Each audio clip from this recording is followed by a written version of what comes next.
Oi gente, tudo bem com vocês? Eu sou a Fê, sejam bem-vindos ao meu canal. No vídeo de hoje a gente vai falar um pouquinho sobre os 3 erros mais comuns de quem está iniciando no design. Então já se prepara para pegar todas as dicas aqui no vídeo para você não cometer nenhum desses erros. Então bora pro vídeo!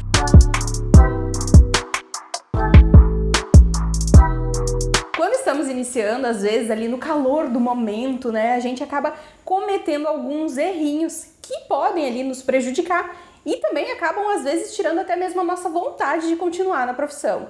Então aproveita para anotar aí. O primeiro errinho que geralmente cometemos quando estamos iniciando é fechar algum serviço no boca a boca. Conversar com o cliente para poder entender ali qual é a demanda dele, entender sobre a situação, o briefing. Tudo bem, agora fechar, contratar algum serviço somente ali conversando, aí não é legal. Todo serviço ele deve ser feito com um contrato, né? Porque é no contrato que a gente consegue colocar todas as informações de como vai funcionar, o que está sendo contratado, quais são os prazos, quais serão as formas de pagamento. Então o contrato ele acaba assegurando ali as duas partes. Fora que o contrato também já mostra ali a sua postura profissional diante do cliente. Aí você vai vir com essa: ai, Fernanda, mas eu tô começando agora, será que eu preciso mesmo de um contrato? Será que não é muita burocracia para o meu cliente? Eu vou contar uma coisa pra vocês, né? Contrato, fazer a assinatura do contrato é muito mais simples do que a gente imagina, tá? Não precisa imprimir nada, não precisa assinar. O cliente simplesmente vai acessar um link que ele vai receber, vai fazer a leitura do contrato e para assinar ele vai apertar um botãozinho. Tem coisa mais simples que isso? Eu nunca recebi ali algum feedback de algum cliente comentando comigo que contrato era uma parte burocrática. Muito pelo contrário, eles sempre me falavam assim: nossa, que profissional da sua parte você está trabalhando com contrato, achei legal isso.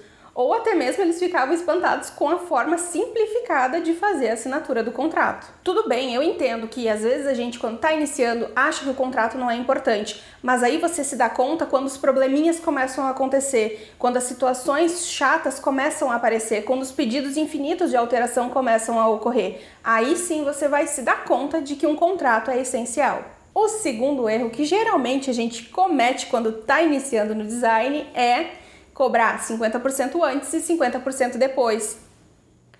Eita, eu sei que esse aqui é um assunto polêmico, hein? E ele rende muito.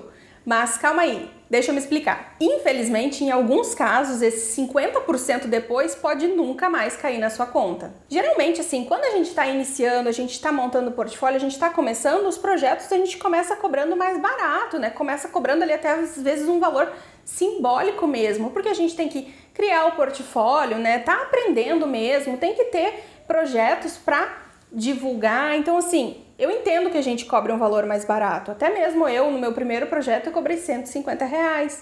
Porém, quando eu cobrei o meu primeiro projeto, eu cobrei o valor à vista. A cliente me pagou e eu fiz o desenvolvimento do projeto. E assim, até mesmo os projetos seguintes, né, eu criei, até já falei, já tem um vídeo aqui no canal, eu criei uma loja no Elo7, então o cliente comprava, fazia o pagamento total por lá e eu desenvolvia o projeto. E eu também via muitos colegas designers comentando que era um problema cobrar 50% antes e 50% depois. Eles já tinham passado por várias situações de não receber esse 50% depois. E isso era uma situação que me preocupava e eu não queria passar por isso. Então, quando clientes assim de indicação começaram a chegar, clientes do Instagram, eu continuei no meu processo de cobrar o valor integral antes de iniciar o projeto. E isso fui eu que estipulei para o meu negócio, porque eu não queria passar por situações de não receber, de ter me dedicado ali, de ter desenvolvido um projeto e acabar não recebendo no final. Então eu estipulei que para minha empresa, para o meu negócio, o pagamento do projeto é feito integral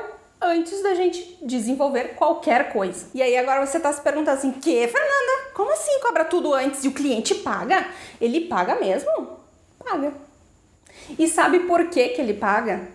Porque ele faz a assinatura do contrato antes. Porque eu envio o contrato para ele analisar. Porque ele tem as informações e ele está resguardado pelo contrato. É comum, tá, pessoal, de acontecer, às vezes o cliente ali desistir do projeto, não é mais aquela ideia, ele não vai dar mais seguimento, não vai mais abrir a empresa, enfim. Vou contar pra vocês uma situação que aconteceu comigo. A cliente tinha fechado o projeto comigo, comecei a desenvolver, ela até pediu alguns ajustes, fiz os ajustes, e aí no dia, né, quando foi pra fazer a entrega do projeto, pra fazer o envio, eu comecei a fazer contato com ela E eu não conseguia, eu não encontrava ela em local nenhum, ela não me respondia, passou meses assim, eu não conseguia contato com ela. No dia que eu finalmente consegui um contato com ela, ela me falou que ela não ia dar mais seguimento ali na empresa dela, que ela ia deixar de lado, talvez num futuro ela voltasse a pensar nisso, mas que por enquanto ela não ia mais seguir com o projeto. Como ele já estava finalizado, eu já tinha feito a minha parte, eu fiz ali a entrega para ela. E eu não fui prejudicada. Por quê? Porque eu cobrei o valor integral do meu projeto antes de desenvolver qualquer coisa. E é exatamente em situações como essa que eu comentei aqui que muitas pessoas acabam não recebendo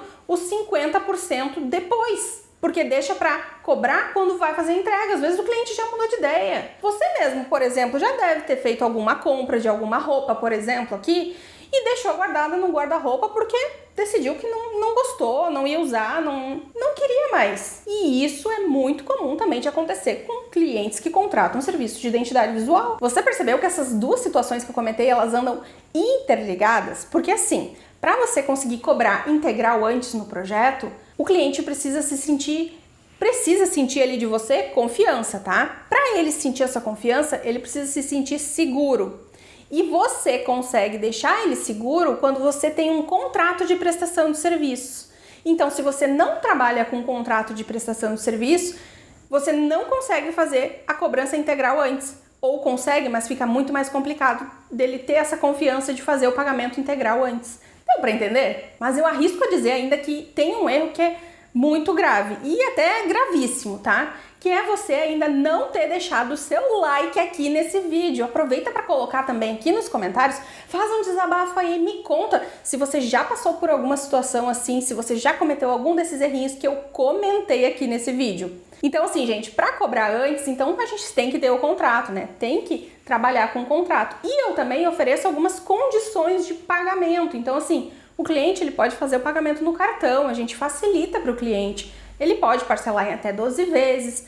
Se ele fizer um pagamento via transferência ou via Pix, a gente consegue dar um descontinho para ele. Então assim, pense em opções para oferecer para o seu cliente. Pensa numa coisinha aqui comigo, tá? Se você já sai logo de cara oferecendo para o cliente assim, 50% antes e 50% depois, não vai ser ele que vai chegar para você e vai falar assim: "Ai, não, eu prefiro pagar no Pix. Me passa o Pix aí que eu quero fazer no Pix mesmo." Deu para entender? Se você for escolher trabalhar com 50% antes e 50% depois, faça essa escolha muito bem pensada, né? Tenha tudo muito bem organizado e estruturado para você não acabar trabalhando e não recebendo no final. E no final das contas, vocês já pararam para pensar que quem começa a colocar esses empecilhos e essas coisinhas somos nós mesmos na nossa cabeça?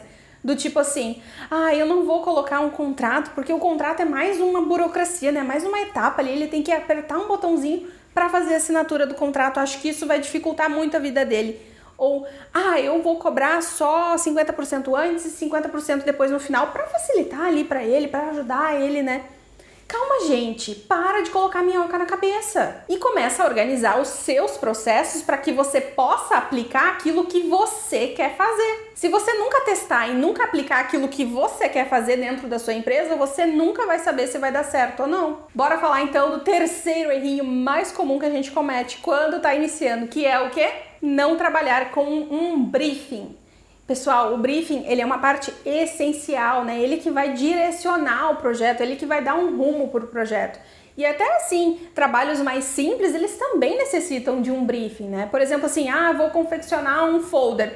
Você também precisa ter um briefing para isso. É claro que é muito mais enxuto, mas você precisa saber para que ele vai servir ali, qual é o objetivo, quais são as informações que tem que ter nesse folder, enfim, para tudo a gente precisa de um briefing. Então é essencial trabalhar com um briefing. Sem um briefing, não tem como fazer uma criação assertiva. Já sabe, né? Sem briefing e sem contrato, é pedir para ter alterações ao infinito e além. Inclusive, eu tenho um vídeo que eu fiz aqui no canal explicando muito mais e falando sobre ali o que pode ser colocado dentro de um briefing. Eu vou deixar ele linkado aqui nos cards e também vou colocar no box de informações para vocês poderem dar uma analisada ali, entender um pouquinho mais sobre o briefing, tá bom? Bora recapitular então aqui os errinhos mais comuns que agora vocês já estão sabendo e vocês vão evitar de todo jeito. O primeiro deles é nunca mais fechar algum serviço no boca a boca e começar a trabalhar com contrato. O segundo é cobrar metade antes e metade depois. Pode ser um grande risco, você tem que avaliar muito bem se você quer correr esse risco. E o terceiro é trabalhar sempre com um briefing para ter uma criação muito mais assertiva. Gente, eu entrego o ouro para vocês aqui nos meus vídeos do canal, tá? Eu trago assim, é tanto insight que vocês podem tirar dos vídeos que eu trago aqui, é tanta experiência que eu já passei, que eu compartilho aqui com vocês, que eu acho que nenhum vídeo que fala sobre design aqui entrega tanto conteúdo quanto eu acabo entregando aqui para vocês. Então, a forma que vocês têm de retribuir é deixando seu like, deixando seu comentário, compartilha o vídeo com algum amigo que está iniciando, que quer começar aí na profissão, quer ser designer, compartilha, me ajuda. Dessa forma você consegue ajudar a divulgar o canal, o YouTube reconhece, recomenda para mais pessoas, tá? Bom, foi isso para o vídeo de hoje, eu espero muito que vocês tenham gostado. A gente se vê no próximo vídeo. Um beijo e até lá. Tchau!